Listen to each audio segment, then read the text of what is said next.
Welcome into Northside Territory, Foul Territory Network's Cubs podcast. I'm Sahadev Sharma with my partner Patrick Mooney. Once again today we are joined by Jon Lester, who is out in Cooperstown watching his son play a little baseball. I know a lot of parents enjoy that. I experienced that about 3-4 years ago and had some fun. It's a crazy time and a hectic time, but also fun for the kids. And I'm sure you're surviving it and enjoying it. Do you coach, Jon? I No. forgot to ask. Okay, you're not coaching. No. Okay. Yeah. No. Parents don't want that. Kids don't want that. No. It's probably more stressful for you than the kids. I'm assuming you're sitting there as a dad, not wanting to get involved and coach too much. I've watched I mean, it's not bad. It's nice because neither one of my boys want to pitch, so which is good. And and they do pitch when they're kind of lacking arms or whatever on some of these tournaments. But like last night, my son started the game, which was really awesome. It was a 10:45 p.m. start. That was a first for me. But that's really the only time I get nervous is when they're pitching. Other than that, when they're hitting and both of them play third, and this one plays a little bit of outfield. That doesn't bother me. I just sit there and watch and cheer. And sometimes I know it's shocking probably to you guys, yell at some umpires when they don't know the rules, but really just try not to get too worked up and realize that it's 12-year-old baseball and enjoy it. Right. That's the key. I think some of the parents forget that aspect, that last aspect right there is missed by a lot of parents. All right. All-Star break. Jon, I'm curious, like this is a big moment for players as far as resetting, I feel like, and getting a break. But is that how you looked at it? Was it a time to kind of like get your bearings and also just, rest a little bit after whatever it's been, 90 plus games usually?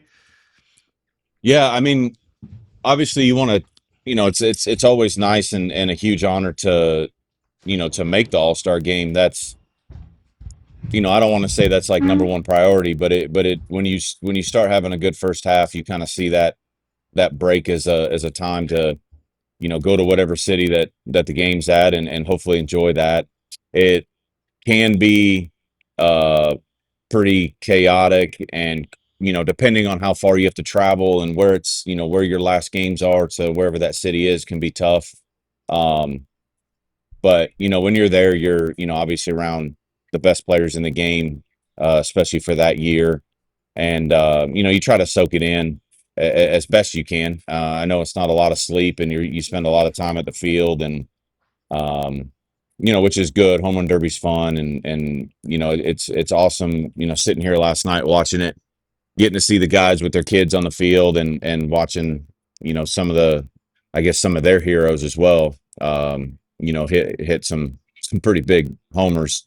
But as far as like when you're not in the game and you get those 3-4 days, I don't even know what it is, if they've changed it to more or less, but 4. If it's 4, it definitely is nice to kind of get away, whether you stay in, your home city or you go somewhere for a couple of days and kind of, reset, like you said, your barometer of what's going on. As long as you don't have that first start out of the gate, it's usually a good time to rest and kind of get back to where you're at.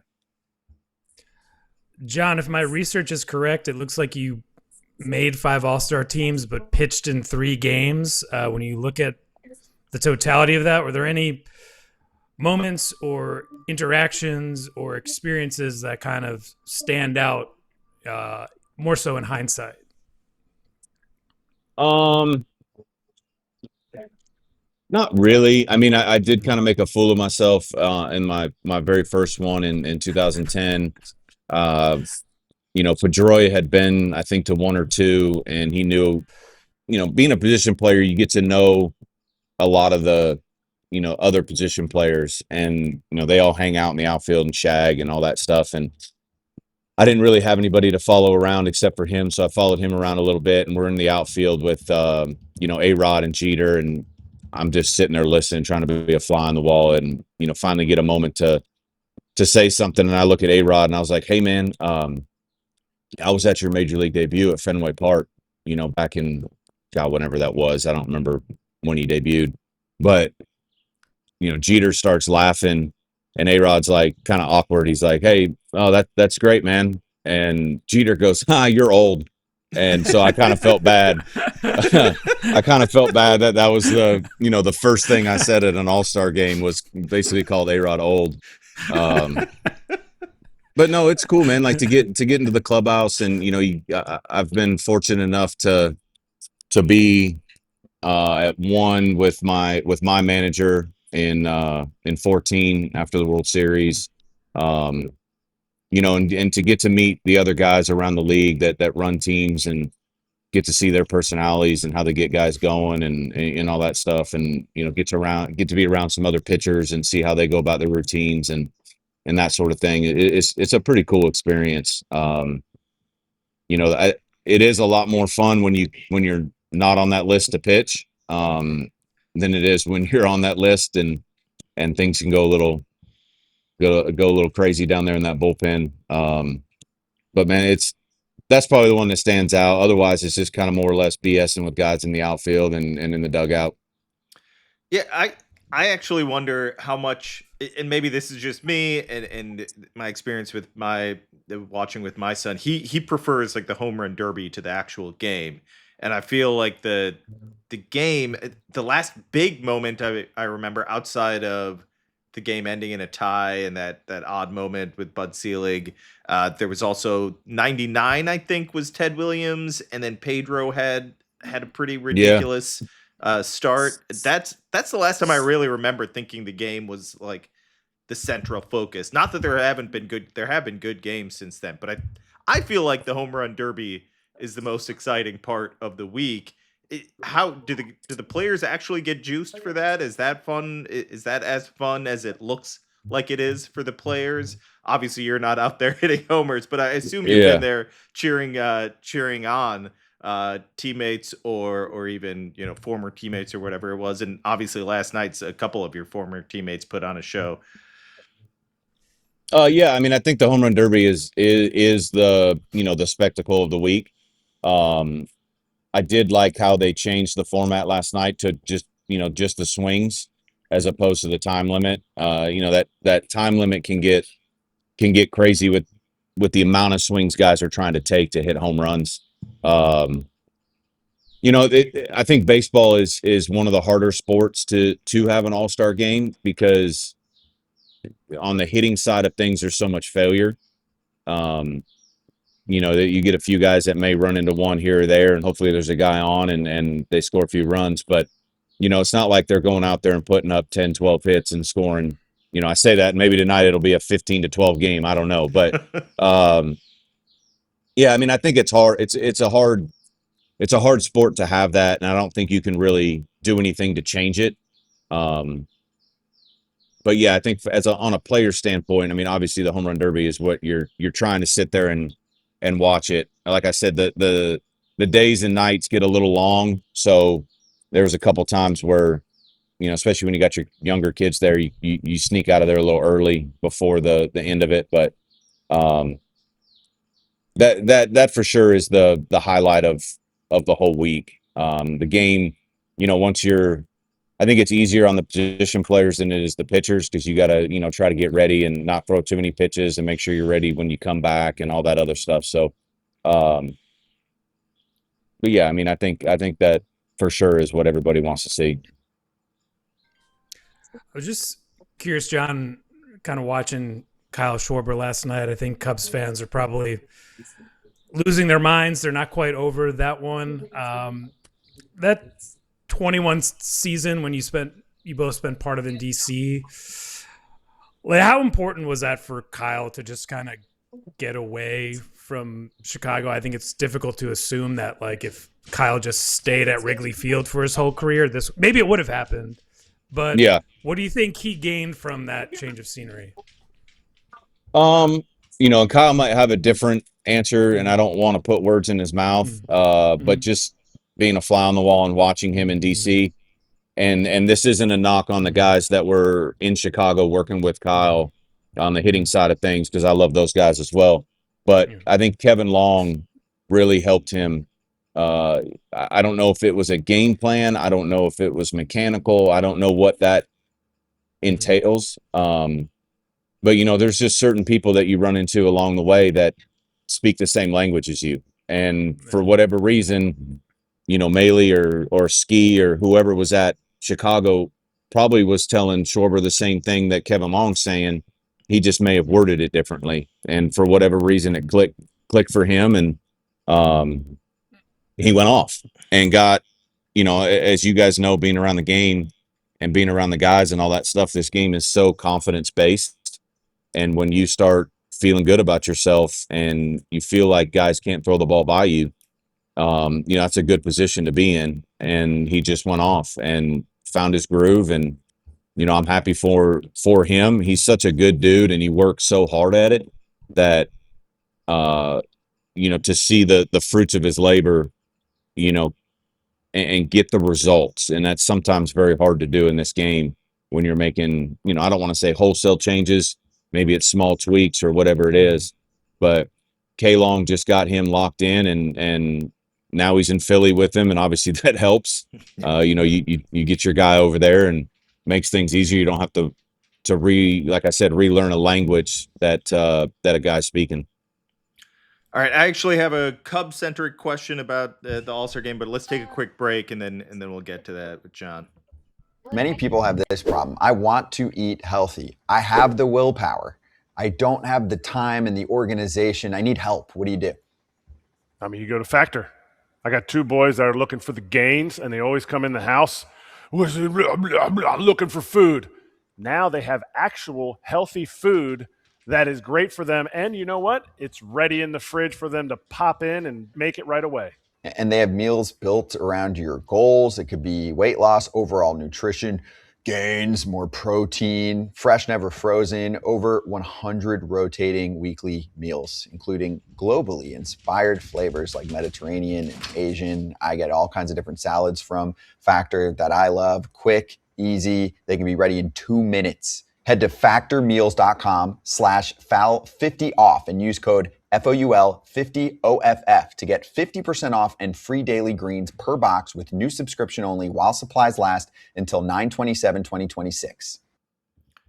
So Alex Bregman, I think, kind of joked that the All-Star break is coming at a rough time for him in the sense that he just was feeling his rhythm and now he has to take this 4-day break.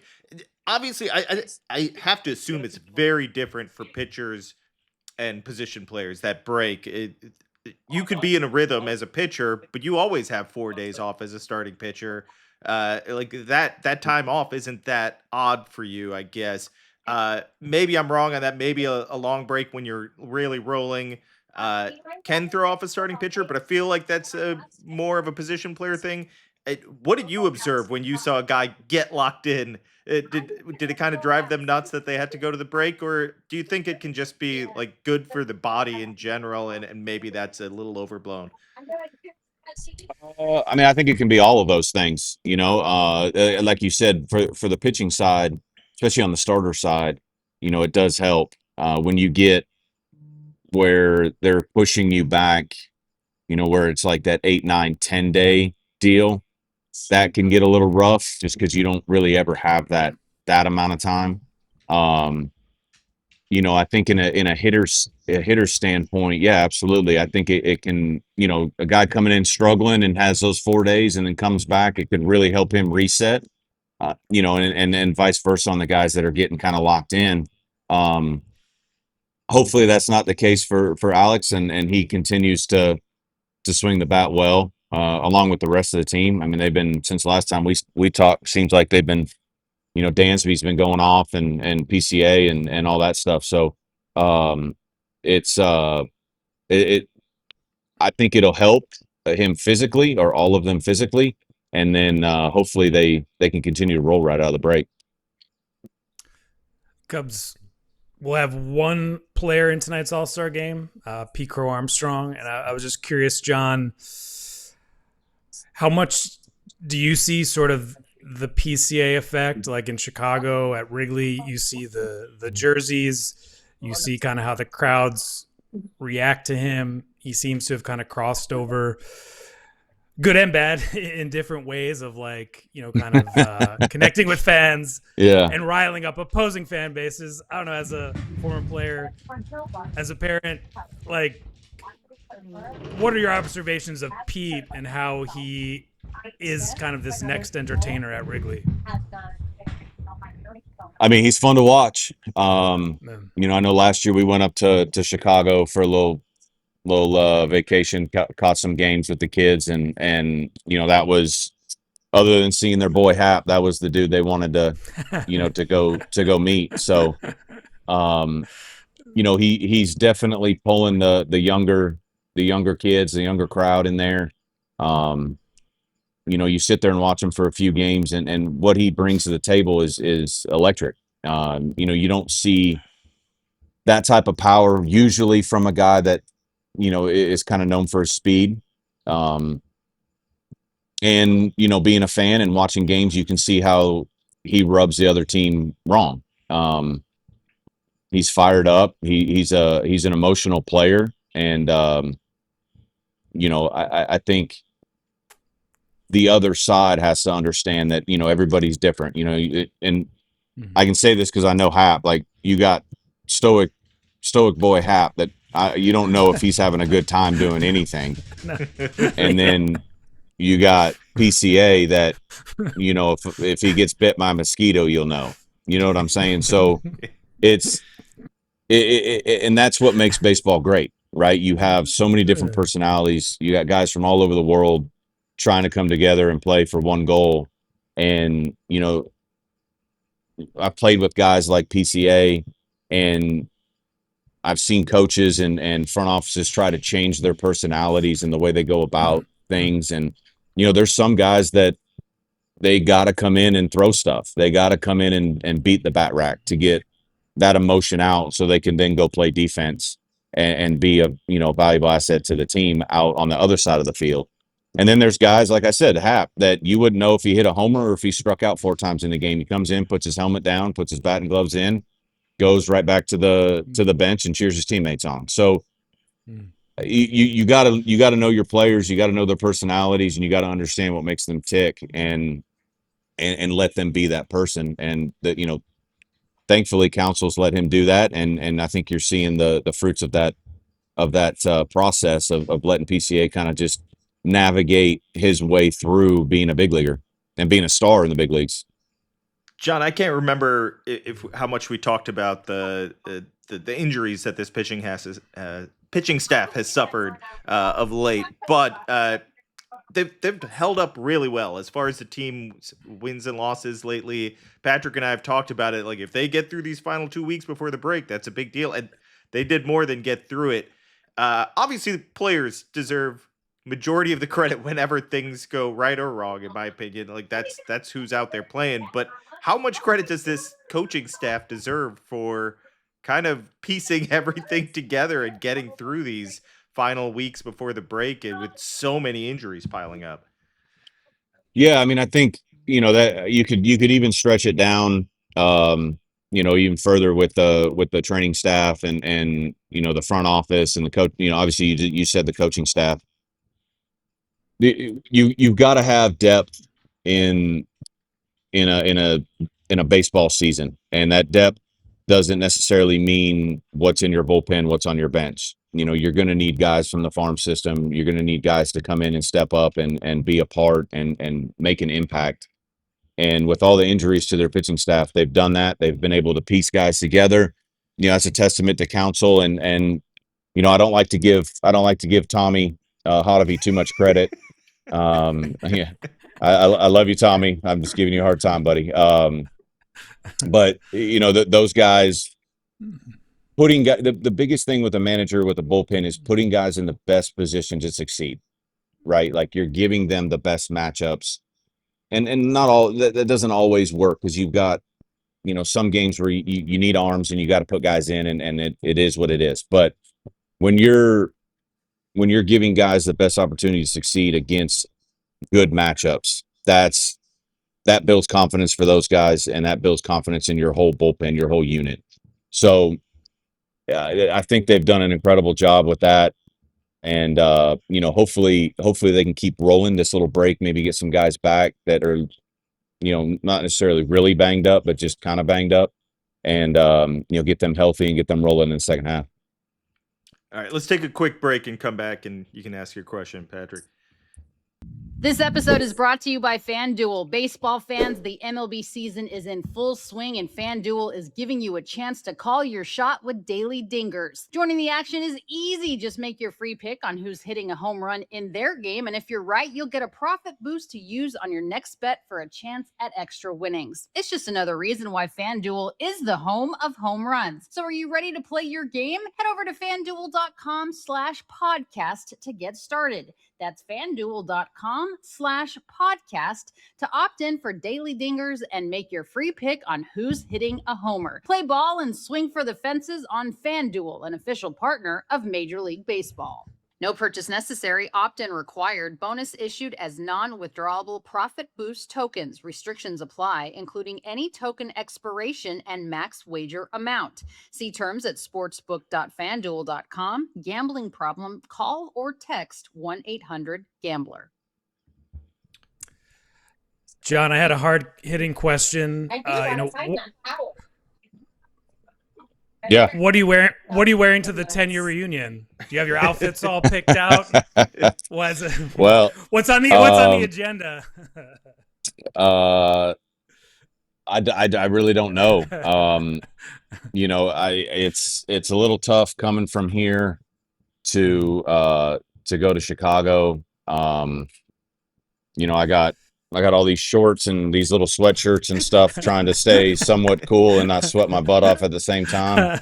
I don't know. I mean, I want this team to win and go as far as they can. The record isn't showing that right now. We got 2 today, here in a little bit. So hopefully we can make it there for Thursday night for the lovable reunion with Rossi and Riz, and get that going. But yeah, I heard it's pretty casual. I heard it's not supposed to be too hot, but probably perfect Chicago weather up there. So probably some shorts and some polos. Act like I might go hit the links, but at the same time look presentable enough to go out there and hang out with the boys.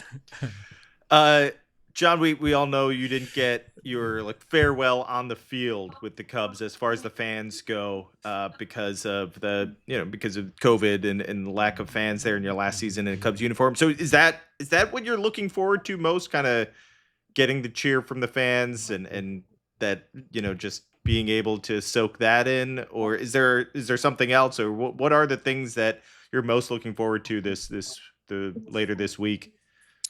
Anytime you get to go back to Wrigley is fun, especially during the summertime day games. I think they got us set up out in the bleachers on Saturday with the fam. I've never done that. Black and I had a bet with Madden back in 2016 that if we clinched early enough that we could go sit in one of the bleachers, or not the bleachers, the rooftop deals. Yeah, we were going to go full uni over there and watch the game, and we didn't. We clinched on our last home game, I think is what it was. So we never got to do it. So it'd be cool to do the bleacher deal. I think the biggest thing is getting the guys back. We got everybody back in January, and it's just fun to see guys, and some guys were just getting started in their careers and their life, and now some of them have kids, some of them, all this other stuff. So it's fun to see and get back with guys and see them and hang out and tell stories and, kind of just kick back. But yeah, anytime you get to go on Wrigley or go on the field and, see those fans is a fun time. Theo and Rizzo certainly took advantage of their afternoons in the bleachers. Got some good some good run on social media. Riz is such an idiot. He's such an idiot. He's enjoying retirement, that's for sure. He is. He is. I mean, I thought he was going to ride off in the sunset and go back to Miami and be on his boat. And I see him on TV more than I see anybody. And I'm like, damn, Riz, go home for a minute. He was always quick-witted in the interviews, and I didn't realize how easily that would translate for him to on the air, because he's been impressively solid. Like, for someone that has no background in this, he's doing a tremendous job. For somebody that is a complete moron, he does a great job on TV. I told him that I think it was one of his first games he did. I want to say it was in Philly or something, and they got him down in that little cubby hole by the dugout, and we were just happened to be watching the game, and I was like, damn, I know that voice. Who is that? And they panned down to him, and I texted him a couple innings later, and I was like, dude, you're doing a good job, man. You sound good. You're being self-deprecating at the right time, and you're giving it back to the other guys, and he's done a great job. I thought he did a great job last night at the home run derby, or the pre-home run derby. So yeah, I mean, he's good at it. Like you said, he's quick-witted, and he tells good stories, and he does a good job. I've been impressed exactly what you're saying, John, of like, as Sahadev knows, Rizzo was a good interview, but he was kind of unpredictable. Like, there are times where he could be, I guess we spent a lot of time around him, so like, it's understandable, but times where you could tell he was just not into it, not feeling it. He posted every day. And then there are times you had no idea when he might just say something totally off the wall, and all of a sudden just give you a headline out of nowhere. And so I wasn't like that year. I think he predicted like you guys would win a division after you guys had. I think this is probably I don't know if it's leading when into you joined 15, John. Yeah. He's like, we're gonna win the division this year. It was like one of those Cubs convention warm up events. It was like, what? You guys have finished in the 5th place 5 years running, and I wasn't. You just never knew. Like I said, what he'd say. But I think he's shown a lot of focus and discipline and feel for broadcasting, which can be hard, particularly when you're in the dugout there and you can't see the other people and kind of make the hand motions. And I thought he's done a good job. I haven't listened to a ton of the Lovable Reunion, but he's good at sort of like redirecting towards the camera and like explaining to baseball civilians, like, okay, this is why this is important. This is what you should know, of like, just kind of some of those little details that if you're not around the game all the time, you might not know, but he sort of like underlines it and highlights it, which is a great skill as a broadcaster. Yeah. Like I said, he did a great job. I was very, along the lines of what you said about the Lovable Reunion deal, I was very surprised on how he handled all that. I think when we were doing our thing, he was leading it, and he had all these notes, and he had all this stuff, and we took a break for a second, and I looked at Riz. I was like, dude, why are you doing this? Let Rossi do it. He was the one in TV for however many years. Like, he has a better understanding of this. Just give him a hard time, and by the end of it, like you said, it was like, damn, Riz, you got a good handle on all this. But yeah, he does it. He literally is like a big kid, and he understands the game. Obviously, he understands when to shut up, when to speak. And like you said, he's handled himself very, very well in those settings. And he's Riz. And to go back to your point on posting every day, he was very similar to Pedroia in Boston. Good, bad, or indifferent. He always stood in front of his locker. He tried to answer the questions as best he could. And I'm sure you guys respected that from him, because it's very easy to, take your clothes in the back and change and get out, go out the back door and worry about it tomorrow. And I have a lot of respect for guys You know, and he wanted that team leader role, and that's part of that. And I have a lot of respect for those guys that stand there day in and day out and do that and post not only on the field, but answer the questions and, you know, for the team after the games, whether we lost by 10 or we won by 10, whether he was 0 for 4 or he was 4 for 4. He was consistent with it, and he wore that responsibility very well, very well. All right, John, thanks so much for joining us, man. We'll let you get to those games, and hopefully your son kicks some butt out there and has some fun. We will chat soon. This is Northside Territory. Make sure to rate, review, subscribe to the YouTube channel, and subscribe to The Athletic, where Patrick and I are on top of all things Cubs. Thank you, John. Thanks for listening, everyone. Take care.